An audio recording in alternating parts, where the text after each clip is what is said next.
ఒక ఆలయంలో 300 సంవత్సరాలుగా మూసి ఉన్న ఒక గది ఉంది. దాన్ని ఎవరు తెరవడానికి ప్రయత్నించినా వాళ్ళకేమైందో తెలుసా? చాలా సంవత్సరాల క్రితం ఒక పాత ఆలయంలో ఒక రహస్య గది ఉండేది. ఆ గది తలుపు మీద ఒక హెచ్చరిక రాసి ఉండేది. ఈ తలుపు ఎవరూ తెరవకూడదు.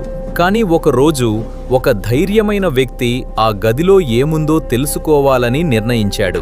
అతను తలుపు తెరవడానికి ప్రయత్నించిన వెంటనే ఆ ఆలయం మొత్తం కంపించింది. గోడలు కంపించాయి. పైనుంచి ధూళి కురవడం ప్రారంభమైంది. లోపల నుంచి ఒక విచిత్రమైన శబ్దం వినిపించింది. భయంతో అతను వెంటనే తలుపు మూసేసి అక్కడ్నుంచి పారిపోయాడు. ఆ రోజు నుంచి ఇప్పటి వరకు ఆ గదిని ఎవరూ తెరవడానికి ధైర్యం చేయలేదు. కానీ నిజమైన రహస్యం ఏమిటంటే, ఆ గది లోపల ఒక పురాతన దేవుడి విగ్రహం ఉందని గ్రామ పెద్దలు చెబుతారు. ఆ దేవుడిని కదిలిస్తే గ్రామానికి ప్రమాదం వస్తుందని. అందుకే ఆ గదిని 300 సంవత్సరాలుగా మూసి ఉంచారు. మీరు అయితే ఆ తలుపు తెరవడానికి ధైర్యం చేస్తారా? ఇలాంటి రహస్యమైన కథలు వినాలంటే లైక్ చేయండి, షేర్ చేయండి, సబ్స్క్రైబ్ చేయడం మర్చిపోవద్దు.